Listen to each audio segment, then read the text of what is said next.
Get cozy, because it's time for some politically correct bedtime stories.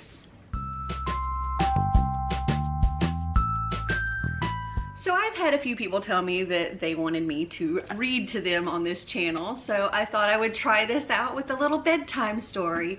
So get you some hot cocoa, some warm milk, a glass of wine, pull your hair up, take your makeup off, get comfy, and, well, let's read.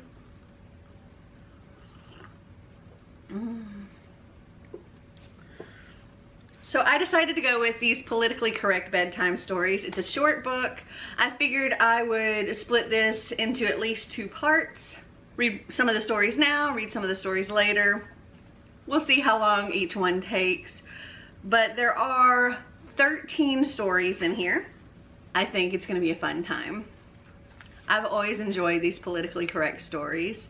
We'll start with the introduction. When they were first written, the stories on which the following tales are based certainly served their purpose: to enrich the patriarchy, to estrange people from their own natural impulses, to demonize evil, and to reward an objective good. However, much we like to, we cannot blame the Brothers Grimm for their insensitivity to women's issues, minority cultures, and the environment.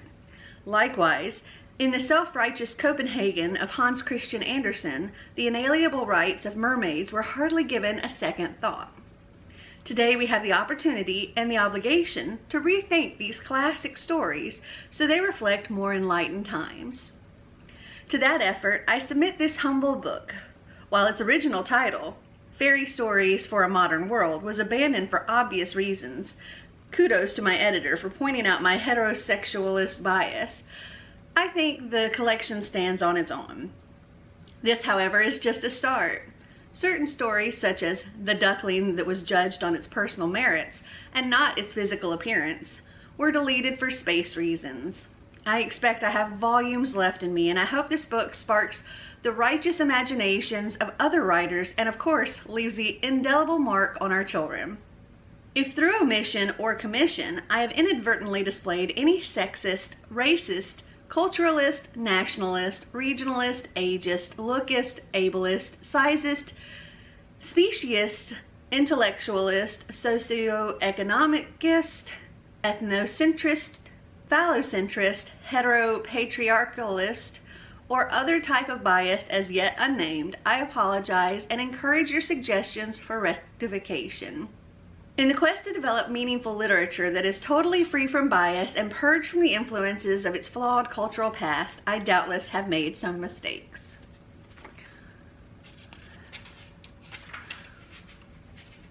On to the first story, Little Red Riding Hood. There was once a young person named Red Riding Hood who lived with her mother on the edge of a large wood. One day, her mother asked her to take a basket of fresh fruit and mineral water to her grandmother's house. Not because this was women's work, mind you, but because the deed was generous and helped engender a feeling of community. Furthermore, her grandmother was not sick, but rather was in full physical and mental health and was fully capable of taking care of herself as a mature adult. So Red Riding Hood set off with her basket through the woods. Many people believed that the forest was a foreboding and dangerous place and never set foot in it. Red Riding Hood, however, was confident enough in her own budding sexuality that such obvious Freudian imagery did not intimidate her. On the way to Grandma's house, Red Riding Hood was accosted by a wolf who asked her what was in her basket. She replied, "Some healthful snacks for my grandmother, who is certainly capable of taking care of herself as a mature adult." The wolf said, "You know, my dear, it isn't safe for a little girl to walk through these woods alone." Red Riding Hood said, "I find your sexist remark offensive in the extreme, but I will ignore it because of your traditional status as an outcast from society, the stress of which has caused you to develop your own entirely valid worldview. Now, if you'll excuse me, I must be on my way." Red Riding Hood walked on along the main path, but because his status outside society has freed him from slavish adherence to linear Western-style thought, the wolf knew a quicker route to Grandma's house. He burst into the house and ate Grandma, an entirely valid course of action for a carnivore such as himself. Then, unhampered by rigid traditionalist notions of what was masculine or feminine, he put on Grandma's night clothes and crawled into bed. Red Riding Hood entered the cottage and said, "Grandma, I've brought you some fat-free, sodium-free snacks to salute you in your role as a wise and nurturing matriarch." From the bed, the wolf said softly, "Come closer, child, so that I may see you." Red Riding Hood said, "Oh, I forgot you're optically challenged as a bat, Grandma. What big eyes you have!" "They have seen much and forgiven much, my dear." "Grandma, what big nose you have! Only relatively, of course, and certainly attractive in its own way." "It has smelled much and forgiven much, my dear." "Grandma, what big teeth you have!" The wolf said, "I'm happy with who I am and what I am," and leapt out of bed. He grabbed Red Riding Hood in his claws, intent on devouring her. Red Riding Hood screamed, not out of alarm at the wolf's apparent tendency toward cross-dressing, but because of his willful invasion of her personal space. Her screams were heard by a passing woodchopper person, or log fuel technician as he preferred to be called. When he burst into the cottage, he saw the melee and tried to intervene, but as he raised his axe, Red Riding Hood and the wolf both stopped. "And just what do you think you're doing?" asked Red Riding Hood. The woodchopper person blinked and tried to answer, but no words came to him. "Bursting in here like a Neanderthal, trusting your weapon to do your thinking for you," she exclaimed. "Sexist, speciest, how dare you assume that women and wolves can't solve their own problems without a man's help?" When she heard Red Riding Hood's impassioned speech, Grandma jumped out of the wolf's mouth, seized the woodchopper person's axe, and cut his head off. After this ordeal, Red Riding Hood, Grandma, and the wolf felt a certain commonality of purpose. They decided to set up an alternative household based on mutual respect and cooperation, and they lived together in the woods happily ever after. The end. Maybe I'll just read a couple of stories in each and split this into multiple parts because it's cute. In my opinion, anyway. Next story. The Emperor's New Clothes. Far away, in a time long past, there lived a traveling tailor who found himself in an unfamiliar country. Now, tailors who move from place to place normally keep themselves and are careful not to overstep the bounds of local decency. This tailor, though, was overly gregarious and decorum impaired, and soon he was at a local inn, abusing alcohol, invading the personal space of the female employees, and telling unenlightened stories about tinkers, drug gatherers, and other tradespeople. The innkeeper complained to the police, who grabbed the tailor and dragged him in front of the emperor. As you might expect, a lifetime of belief in the absolute legitimacy of the monarchy and in the inherent superiority of males has turned the emperor into a vain and wisdom-challenged tyrant. The tailor noticed these traits and decided to use them to his advantage. The emperor asked, "Do you have any last requests before I banish you from my domain forever?"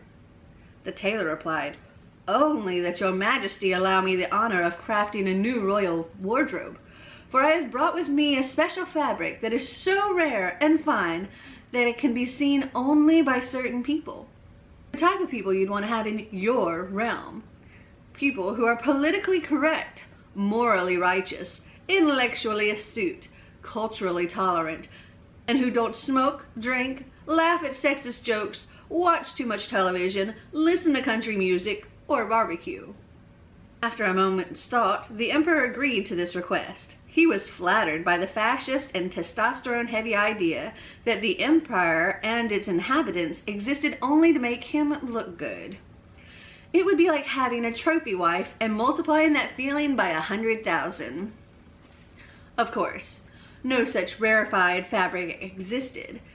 Years of living outside the bounds of normal society had forced the tailor to develop his own moral code that obliged him to swindle and embarrass the emperor in the name of independent craftspeople everywhere.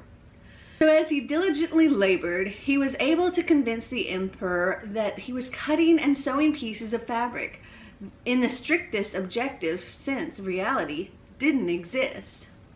When the tailor announced that he was finished, the emperor looked at his new robes in the mirror.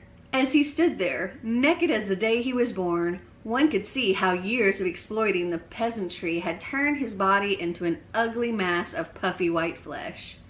The emperor, of course, saw this too, but pretended that he could see the beautiful, politically correct robes. To show off his new splendor, he ordered a parade to be held the next day. On the following morning, his subjects lined the streets for the big parade. Word had spread about the emperor's new clothes that only enlightened people with healthy lifestyles could see, and everyone was determined to be more right-minded than his or her neighbor. The parade began with great hoopla. As the emperor marched his pale, bloated, patriarchal carcass down the street, everyone loudly oohed and awed at his beautiful new clothes. All except one small boy who shouted, "The emperor is naked!" The parade stopped. The emperor paused. A hush fell over the crowd until one quick-thinking peasant shouted, "No, he isn't. The emperor is merely endorsing a clothing-optional lifestyle." A cheer went up from the crowd, and the throng stripped off their clothes and danced in the sun, as nature had intended. The country was clothing optional from that day forward, and the tailor, deprived of any livelihood, packed up his needle and thread and was never heard from again. The end. These stories are ridiculous.